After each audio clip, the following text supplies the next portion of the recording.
దేవుని నామానికి మహిమ కలుగును గాక. మీ అందరికీ నా ప్రత్యేక వందనాలు. ఈ రాత్రికాల సమయంలో కొద్ది నిమిషాలు దేవుని వాక్యాన్ని ధ్యానం చేసుకుందాం. మరి దేవుడు మనకి ఇచ్చిన సమయాన్ని బట్టి దేవుని ఎంతగానో స్తుతిస్తున్నాను. కూర్చోవాలి, మంచి కూర్చోవాలి, మీరు డిస్టర్బెన్స్ చేయొద్దు. పరిశుద్ధ గ్రంథం నుంచి ఆదికాండము 22వ అధ్యాయం మనం చూసుకుందాము. ఆదికాండము 22వ అధ్యాయము చూడండి. ఈ బైబిల్ తెరిచి చూసినట్లయితే మరి ఏం చదువుతున్నామో అనేది మీకు అర్థమవుతుంది. కాబట్టి దేవుని వాక్యాన్ని ధ్యానించడం. ఆదికాండం 22వ అధ్యాయం 3వ వచనం నేను చదువుతాను, వినండి.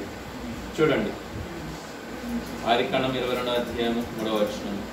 తెల్లవారినప్పుడు అబ్రహాము లేచి తన గాడిదకు గంత కట్టి తన పనివారిలో ఇద్దరిని తన కుమారుడు ఇస్సాకును వెంటబెట్టుకొని దహన బలి కొరకు కట్టెలు చీర్చి లేచి దేవుడు తనతో చెప్పిన చోటికి వెళ్ళెను. ఈ వాక్య భాగం దేవుడు మనల్ని బలపరచును గాక. ఆమేన్.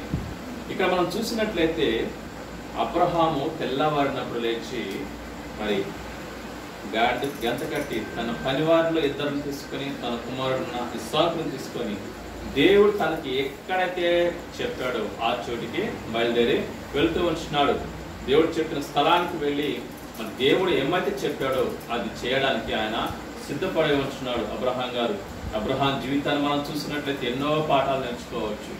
మరి ఈ ప్రపంచానికి తండ్రిగా ఉంటున్నాడు అబ్రహాం గారు. క్రైస్తవులకు తండ్రి, యూదులకు తండ్రి, ఇశ్రాయేలు జనానికి తండ్రి, ముస్లిమ్స్ కూడా తండ్రి అని పిలువబడుతున్న ఏకైక వ్యక్తి ఈ యొక్క అబ్రహాం గారు. ఒక్క వ్యక్తిని బట్టి ప్రపంచాన్ని దీవించాడు దేవుడు. అటువంటి అబ్రహాం గారు లేచి మరి ఎక్కడికి వెళ్తున్నాడంట? దేవుడు తనకు ఎక్కడైతే వెళ్ళమని చెప్పాడు, ఎక్కడికైతే వెళ్ళమని చెప్పాడు ఆ చోటికి వెళ్తూ ఉంటున్నాడు. ఇక మనం చూడండి, లేచి దేవుడితో తనతో చెప్పిన చోటికి వెళ్ళాను. పిల్లలు గమనించండి, రాత్రికాల సమయంలో దేవుడు ఎక్కడికైతే వెళ్ళమంటున్నాడో మనము అక్కడికి వెళ్ళటం మనకు ఆశీర్వాదకరం. దేవుడు ఏ స్థలానికైతే వెళ్ళమని చెప్తున్నాడో ఆ స్థలానికి వెళ్ళటం మనకు దీవెనకరం. అంతేకాని మన ఇష్టానుసారంగా మనకు నచ్చిన చోటికి మనకు మరి మేలు కలుగుతుందనేటువంటి భ్రమలో ఉండి మనకు నచ్చిన చోటకి వెళ్ళటం కాదు. దేవుడు నీకేం చెప్పాడు, ఎక్కడికి వెళ్ళమని చెప్తున్నాడు అక్కడికి వెళితే నీకు దేవుడు ఉంటాడు. దేవుడు నీకు మరి దీవెనలు అనుగ్రహిస్తాడు. అంతేకాదు నీ ఆత్మకు దీవెనలు దయచేస్తాడు, నీ ఆత్మను రక్షిస్తాడు. కాబట్టి ఇక్కడ అబ్రహాము అది గమనించాడు. అబ్రహాం గారు అది గమనించి దేవుడు ఏమైతే చెప్పాడు ఆ చోటుకి వెళుతూ ఉంటున్నాడు, ఆ స్థలానికి వెళ్తున్నాడు. దేవుడు చెప్పిన స్థలానికి మనం వెళితే దేవుడు మనతో ఉంచాడు, దేవుడు మనతో మాట్లాడతాడు, దేవుడు మనతో తన యొక్క మరి సందేశాన్ని మనకు అందిస్తాడు. అంతేకాదు ఆత్మీయంగా మనను బలపరుస్తూ ఉంచాడు. తర్వాత 9వ వచనం కూడా చూస్తే మనకు అక్కడ కనపడుతూ ఉంటుంది. అలాగే వారిద్దరు కూడి వెళ్ళి దేవుడు అతనితో చెప్పిన చోటుకి వచ్చినప్పుడు అబ్రహాము అక్కడ బలిపీఠమును కట్టి కట్టెలు చక్కగా పేర్చి తన కుమారుడు ఇస్సాకును బంధించి ఆ పీఠము పైన కట్టెల మీద ఉంచెను. ఇక్కడ కూడా 9వ వచనం మనకు కనబడుతూ ఉంటుంది. ఎక్కడికి వచ్చాడంటే అబ్రహాం గారు దేవుడు తనతో చెప్పిన స్థలానికి మరి అబ్రహాం గారు వచ్చారు. ఆ స్థలానికి రావటం వలన అక్కడ ఏం కనబడుతుందంట? బలిపీఠము కట్టాడు అబ్రహాం గారు. ఎక్కడైతే దేవుడు చెప్పాడో, ఏ స్థలానికి అయితే వెళ్ళమని చెప్పాడో, ఏ స్థలంలో మరి ఉండమని చెప్పాడో, ఏ చోటికి దేవుడు అబ్రహాం గారితో చెప్పాడో ఆ చోటికి వెళ్ళి అక్కడ బలిపీఠం కడుతున్నాడు. బలిపీఠం అనగా ప్రార్థన. దేవుడు మన చోటికి మనకి వెళ్ళటం మన బాధ్యత. దేవుడు ఎక్కడికైతే వెళ్ళమని చెప్తున్నాడో, ఏ స్థలానికి అయితే వెళ్ళమంటున్నాడో, ఏ గృహానికి వెళ్ళమంటున్నాడో, ఏ గ్రామానికి వెళ్ళమంటున్నాడో, ఏ స్థలానికి వెళ్ళమంటున్నాడో, ఎక్కడ నీవు ఉండాలో తెలిసింది ఎవరికి? దేవుడికి. కాబట్టి నీ మేలు కోరి దేవుడు సెలవిస్తుంటున్నాడు, నువ్వు ఆ చోటుకి వెళ్ళు అని. కాబట్టి దేవుడు చెప్పింది మనం వినాలి. మన ఇష్టానుసారంగా జీవిస్తే, మన ఇష్టానుసారంగా మనకు నచ్చిన చోటుకి వెళితే ఏమవుతుంది? శాపమే వస్తుంది, నష్టమే మిగులుతుంది. కాబట్టి ఆ రీతిగా ఉండకూడదు అని దేవుడు ఆశించాడు. కాబట్టి నువ్వు వెళ్ళాల్సిన స్థలాన్ని దేవుడు ముందుగానే సిద్ధం చేసి ఉంచాడు. ఆ చోటికి నువ్వు వెళితే నీకు గొప్ప దీవెన, నీకు గొప్ప బహుమతి, నీకు ఆరోగ్యము, నీకు స్వస్థత, నీకు సమృద్ధి అని దేవుడు సెలవిస్తున్నాడు. కాబట్టి అవన్నీ విడిచిపెట్టి మనకు నచ్చిన చోటుకి వెళ్తే నష్టం తప్ప ఏ మాత్రం ఉపయోగము ఉండదు. కాబట్టి పిల్లలు గమనించండి, దేవుడు ఏం చెప్తున్నాడో అది చేయటం మన బాధ్యత, అది మన ధన్యత. దేవుడు మనతో చెప్పింది చేయటమే మన బాధ్యత. దేవుడు ఏమైతే చెప్తున్నాడో అదే మనము చేయాలి. ఎలా చేయమన్నాడు అదే చేయాలి.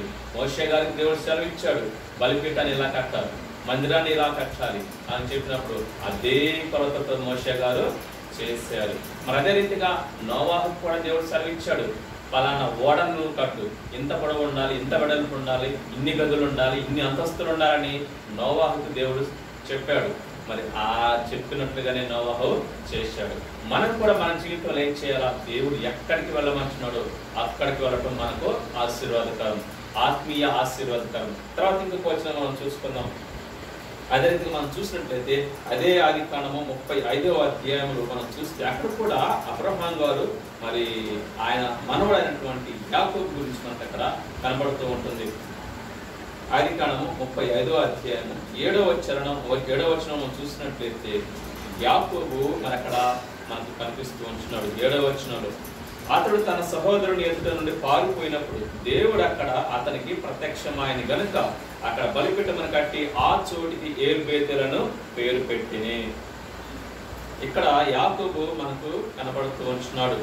అక్కడ యాకోబు ఆ స్థలంలో నుంచి పారిపోయాడు. ఒకప్పుడు తన అన్న అయినటువంటి ఏశావు దగ్గర నుంచి భయంతో పారిపోయాడు, తన ప్రాణాన్ని కాపాడుకోవాలని పారిపోయాడు. పారిపోయినట్టు ఆ స్థలానికి దేవుడు మరలా వెళ్ళమని చెప్పాడు. ఆ స్థలానికి వచ్చి ఏం చేస్తున్నాడంట, అక్కడికి వచ్చి బలిపీఠాన్ని కట్టి మరి ఆ స్థలానికి ఏల్ బేతెల్ అని పేరు పెట్టడం జరిగింది. అంటే బేతెలు దేవుడు అంటే అర్థం ఏంటి? యాకోబు అక్కడ ఏం చూశాడు? దేవుని యొక్క ప్రత్యక్షతను చూశాడు. దేవుడు అక్కడ ఉన్నాడని యాకోబు గారికి అర్థమైంది. కాబట్టి ఆ స్థలానికి ఏల్ బేతెల్ అని పేరు పెట్టడం జరిగిందనమాట. దేవుని అక్కడ ప్రత్యక్షత మన స్వయంగా యాకోబు చూశాడు, అనుభవించాడు. కాబట్టి దేవుడు ఎక్కడికైతే వెళ్ళమంటున్నాడు, దేవుడు ఏ స్థలానికి అయితే వెళ్ళమంటున్నాడు, ఏ ప్రదేశానికి వెళ్ళమంటున్నాడు, మనం అక్కడికి వెళితే దేవుని యొక్క ప్రత్యక్షత మనం అనుభవిస్తాము, దేవుని యొక్క ప్రత్యక్షత మనం చూస్తాము, దేవునికి మహిమను మన మీద ఉంటుంది, దేవునికి మహిమ మనం అనుభవిస్తాము. తద్వారా మనకి ఆత్మీయమైన సంతోషము, మహా ఆనందము మనకు కలుగుతుంది. కాబట్టి మీరు గమనించండి, మన ఇష్టానుసారంగా వెళ్ళడం కాదు, అది ఏదైనా సరే. కాబట్టి ఈ యాకోబు గారు అదే పని చేశాడు. దేవుడు ఏమైతే సెలవు ఇచ్చాడో అక్కడికే వెళ్ళాడు. తర్వాత 15వ వచనం కూడా మనం చూస్తే అదే ఆదికాండం 35:15 వచనంలో దేవుడు తనతో మాట్లాడిన చోటికి యాకోబు బేతేలను పేరు పెట్టాడు. ఇందాక ఏం పేరు పెట్టాడు? అదే స్థలం ఏలు బేతేలు అని పేరు పెట్టాడు. అంటే బేతేలు దేవుడు అన్నాడు, ఇక్కడేమో మరి ఏమంటున్నాడు? బేతేలు అని పేరు పెట్టడం జరిగింది. కాబట్టి గమనించండి, ఆ స్థలంలో దేవుడు ఎవరితో మాట్లాడాడంట? యాకోబుతో మాట్లాడాడు.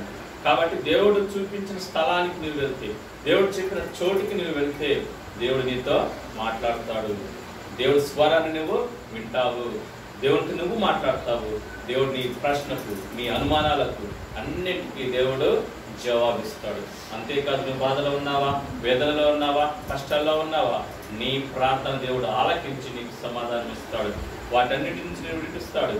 కాబట్టి పిల్లలు గమనించండి, దేవుడు ఎక్కడికి వెళ్ళమంటున్నాడు మనం ఆలకించాలి. దేవుడు స్పష్టంగా చెప్తాడున్నాడు. దేవుడు పలానా చోటికి వెళ్ళి నీతో చెప్పినప్పుడు నువ్వు లోబడాలి, అంతే తప్ప నీకు నచ్చిన చోటికి నువ్వు వెళ్ళకూడదు, నీకు ఇష్టమైన చోటికి నువ్వు వెళ్ళకూడదు. మనుషులు ఏదో అనుకుంటారని పలానా చోటికి వెళ్తే మనుషులు ఏదో అనుకుంటారు, లేకపోతే ఇంకో చోటికి వెళ్తే మరి మరోలక నిందిస్తారని భయపడవద్దు. దేవుడు నీతో ఉన్నాడు, దేవుడు నీతో మాట్లాడుతూ ఉంటున్నాడు, దేవుని ప్రత్యక్షత నీతో ఉంటుంది. దేవుడు చెప్పిన చోటుకి నువ్వు వెళితే. కాబట్టి పిల్లలు గమనించండి, ఈ స్థలంలో దేవుడు మాట్లాడుతూ ఉంటున్నాడు. ఎందుకు? అక్కడ దేవుడు ఉన్నాడు కాబట్టి.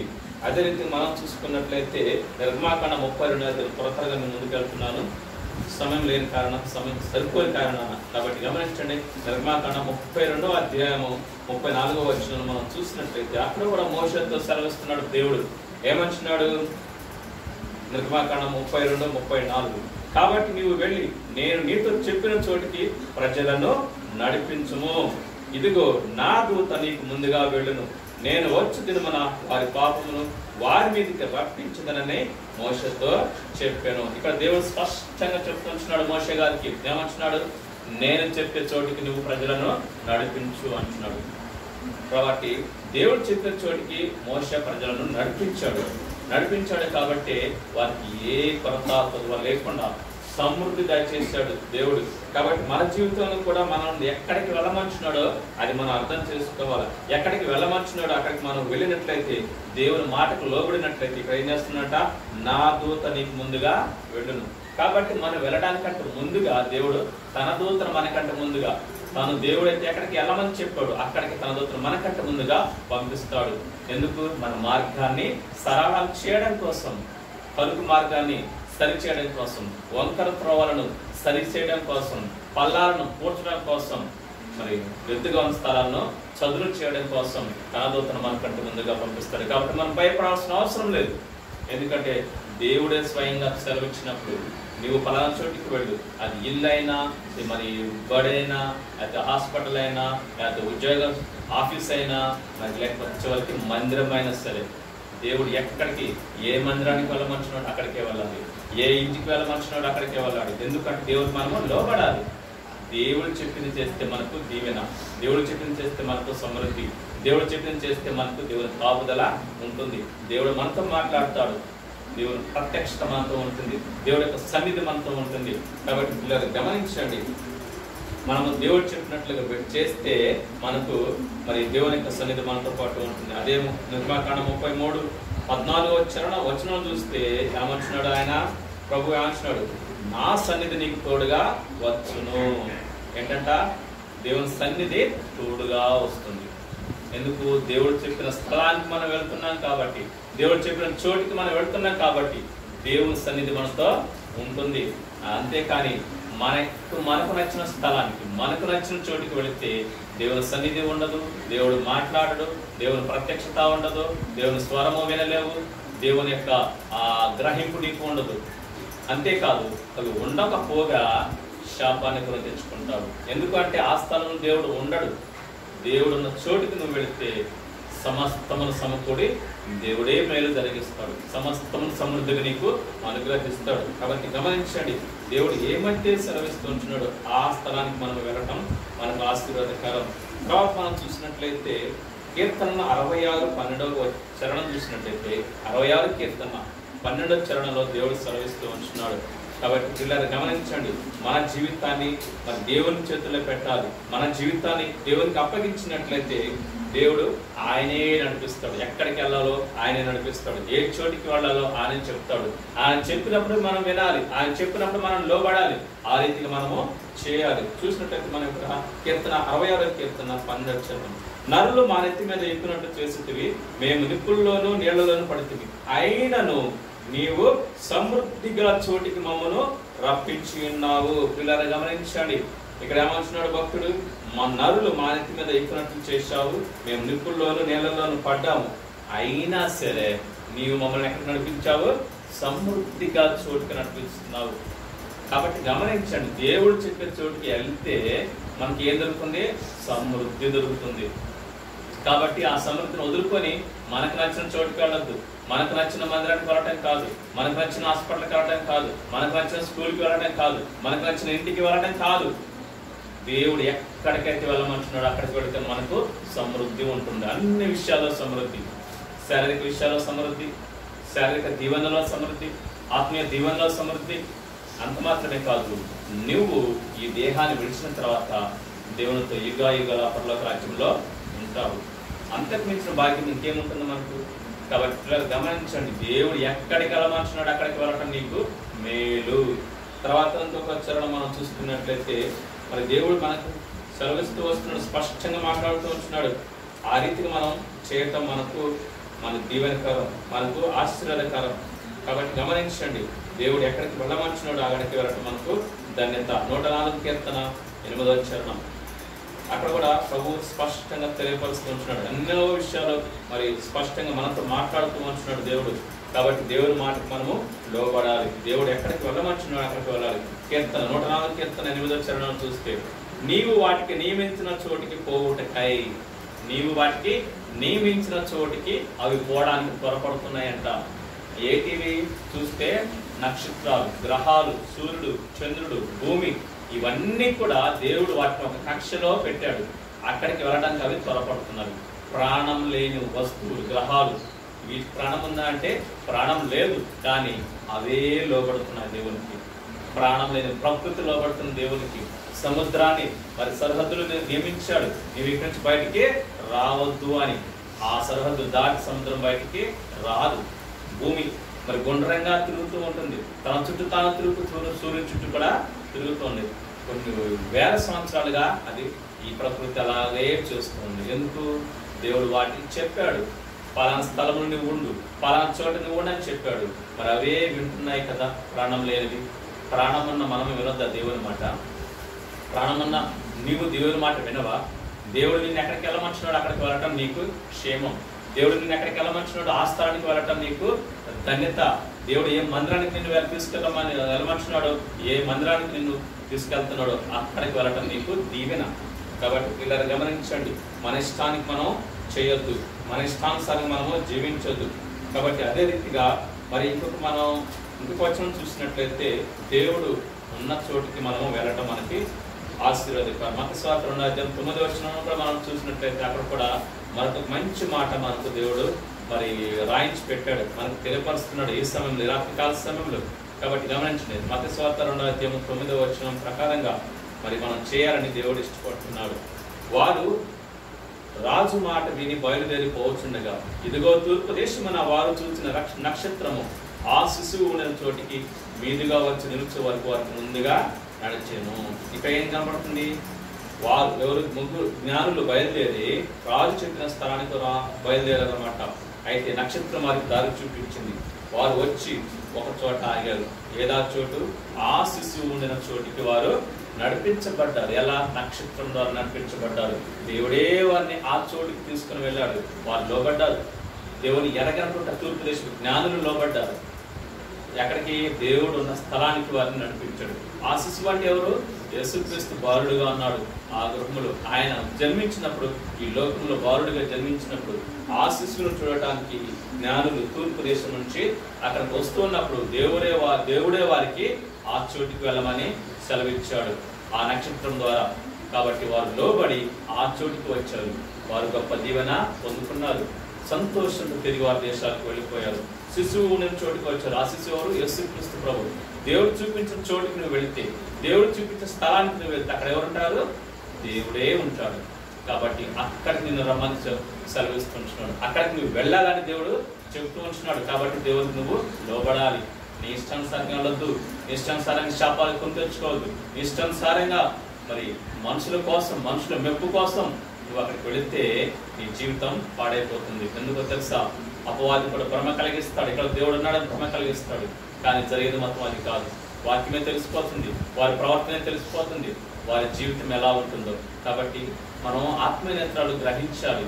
అటు గ్రహింపు కలిగి దేవుడు స్పష్టంగా నీతో మాట్లాడాడు కదా, దేవుడి నుంచి సెలవిచ్చాడు కదా పలానా చోటికి పోమని. అయితే ఇంకో విషయం, దేవుడు నాతో మాట్లాడదని నువ్వు అనవచ్చు.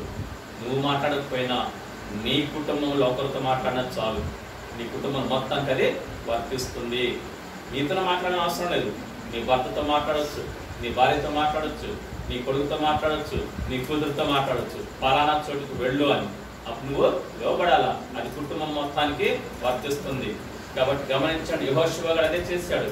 నేనును నా ఇంటి వారిని యెహోవానే సేవిస్తామన్నాడు. మరి నేను అంటే ఆయన కుటుంబం మొత్తం కదా, ఆయన కుటుంబం మొత్తానికి వర్తిస్తుంది కదా. కాబట్టి ఇక్కడ నీతో మాట్లాడాడు. మీ కుటుంబం వ్యక్తులతో మాట్లాడినా, నీతో మాట్లాడినా నీ కుటుంబం మొత్తానికి వర్తిస్తుంది. కాబట్టి ఎక్కడికి వెళ్ళాలో నిర్ణయించుకో. దేవుడు నీకు అవకాశం ఇస్తున్నాడు. ఏ స్థలానికి వెళ్ళాలి, ఏ చోటికి వెళ్ళాలి, ఏ గృహానికి వెళ్ళాలనేది దేవుడు చెప్పింది నువ్వు చేస్తే నీకు మేలు, దీవెన కలుగుతుంది. కాబట్టి పిల్లలు గమనించండి, మన ఇష్టానుసారంగా వెళ్ళొద్దు.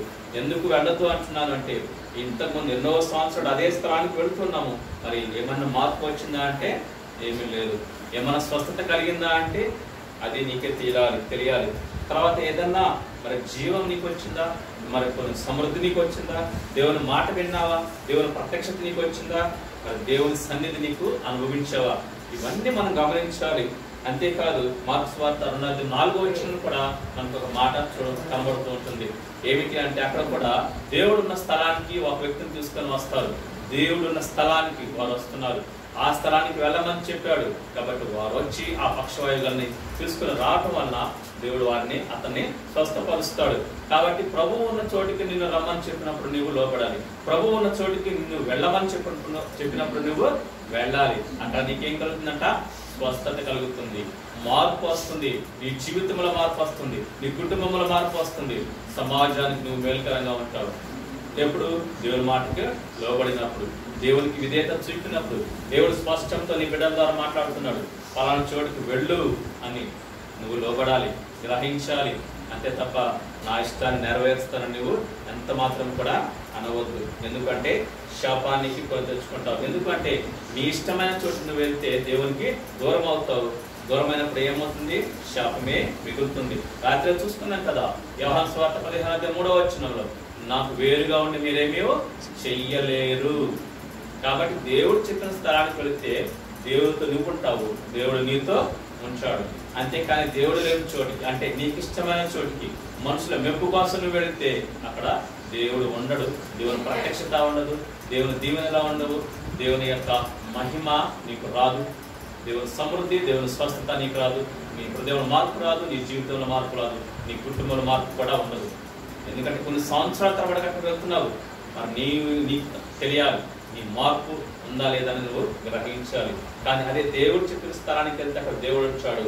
ఇవన్నీ ఇప్పటివరకు మనం చూసుకున్నవన్నీ దేవుడు మనకు ఇస్తాడు. కాబట్టి గమనించండి. ఇంకొక చివరిగా మనం చూసుకొని ముగించుకుందాం. యోహాను సువార్త 11:32 కూడా అక్కడ కూడా మనం ఒక వ్యక్తిని చూస్తున్నాం అన్నమాట. మగ్దలేన మరియా, మరి మార్తా, మార్కు, లాజరును చూస్తున్నాం. మరియా, మార్తా, లాజరును మనం చూస్తూ ఉంటున్నాం. అక్కడ చూసినట్లయితే యోహాను సువార్త 11 లాజరు చనిపోయి ఉంచాడు.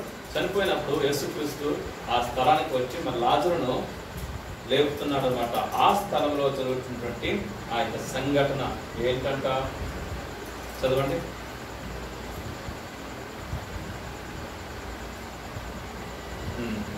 యోహాను సువార్త 11:32 అంతటా మరియా యేసు ఉన్న చోటుకు వచ్చి, ఎవరు? మరియా. అంతటా మరియా యేసు ఉన్న చోటుకు వచ్చి ఆయనను చూచి ఆయన పాదముల మీద పడి, ప్రభువా నీవు ఇక్కడ ఉండి నెడలా ఆ సహోదరుడు చావకుండా నేను. అంటే మరి ఎక్కడికి వచ్చింది? యేసు ఉన్న చోటికి వచ్చింది. వచ్చామంటుంది, నువ్వు ఇక్కడ ఉన్నట్లయితే నా సహోదరుడు చావకుండా ఉంటాడు. కరెక్టే. ఎందుకంటే దేవుడు ఉన్న చోట మరణము లేదు, దేవుడు ఉన్న చోట జీవం ఉంటుంది. కాబట్టి అక్కడ యేసుక్రీస్తు ప్రభువారు మరి బేతనీలో ఉండకుండా వేరే చోట ఉన్నాడు. కానీ ప్రభువు ఉన్న చోటుకి మరియా వచ్చింది. మరియా వచ్చింది కాబట్టి తర్వాత యేసుక్రీస్తు తన సహోదరుని జీవంతో లేపాడు, సమాధిలోంచి లేపాడు, మరలా జీవాన్ని ప్రసాదించాడు. కాబట్టి పిల్లలు గమనించండి, దేవుడు ఎక్కడికి వెళ్ళమంటున్నాడో అక్కడికి వెళ్తే నీకు జీవము, నీ ఆత్మకు జీవము, నీ శరీరానికి జీవము, తద్వారా యుగ యుగాలు ప్రభుతో పాటు జీవము కలిగి ఆ యొక్క పరలోక రాజ్యంలో దేవునితో సంతోషంగా ఉంటావు. ఏది కావాలి కోరుకో. ఒకసారి జ్ఞాపకం చేసుకో. దేవుడు లేని స్థలానికి వెళ్ళి, దేవుడు లేని చోటకు వెళ్ళి ఇబ్బంది పడతావా?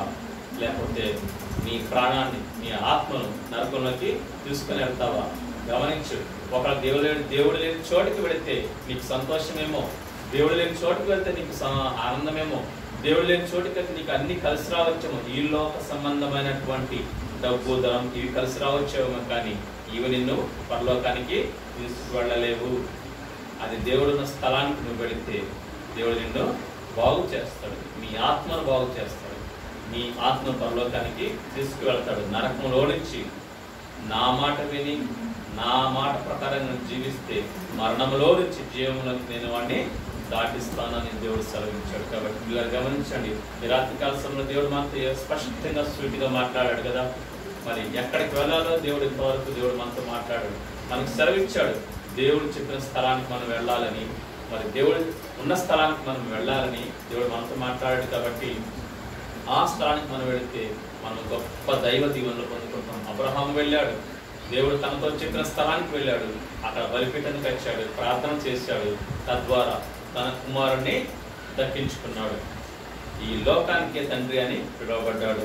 గొప్ప దీవెన ఒక్క అబ్రహాం ద్వారా ప్రపంచం దీవించబడింది. కాబట్టి దేవుడు చెప్పిన స్థలానికి మనం వెళ్ళటం మనకు ఎంతైనా దీవెనకరం, ఆశీర్వాదకరం, మేలు. అదే రీతిగా యాకోబు దేవుడు చెప్పిన స్థలానికి వెళ్ళాడు, దేవుని ప్రత్యక్షతను పొందుకున్నాడు. అదే యాకోబు దేవుడు చెప్పిన స్థలానికి వెళ్ళాడు, బేతేలు అనే స్థలానికి. దేవుడు తనతో మాట్లాడాడు, దేవునితో యాకోబు మాట్లాడాడు, యాకోబు కూడా దీవించబడ్డాడు. అదే రీతిగా మరి మోషే దేవుడు చెప్పిన స్థలానికి ఇశ్రాయేలు ప్రజలు నడిపించాడు, తన దూతను పంపించాడు. మోషేకి ముందుగా తన సన్నిధిని కూడా దేవుడు పంపించాడు. కాబట్టి దేవుడు చెప్పిన స్థలంలో మనం వెళ్తే దేవుని కాపుదల ఉంటుంది, దేవుని దూత మనల్ని కాపాడుతాడు. అదే దేవుని సన్నిధి కూడా మనతో ఉంటుంది. కాబట్టి దేవుడు చెప్పిన స్థలంలో మనం వెళితే దేవుడే ఉంటాడు, దేవుడి సన్నిధి ఉంటుంది. తద్వారా స్వస్థత మనకు వస్తుంది, తద్వారా మనకు మార్పు వస్తుంది, మన హృదయంలో మార్పు వస్తుంది, మన ప్రవర్తనలో మార్పు వస్తుంది, మన కుటుంబంలో మార్పు వస్తుంది. అంతేకాకుండా ఈ సమాజానికి మనం గొప్ప మార్పు కలిగి జీవించుతాం. తర్వాత వారికి మేలుకరంగా ఉంటాము. మన జీవితం ద్వారా యేసుక్రీస్తు ప్రభువుని ఇతరులకు చూపించగలుగుతాము. అది మార్పు, అది దేవుడు కోరుకునేది.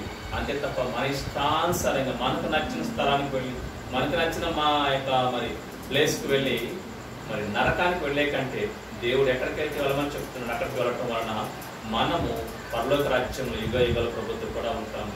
ఆయన జీవం మనకు ఉంటుంది, ఆయన సన్నిధి మనకు తోడుగా ఉంటుంది, దేవుడే మనతో ఉంచాడు. కాబట్టి పిల్లలు గమనించండి, ప్రార్థన చేసుకున్నాం. ఇంతవరకు దేవుడు మనతో మాట్లాడుతూ వచ్చాడు కదా స్పష్టంగా. మోకరించండి, ప్రార్థన చేద్దాం.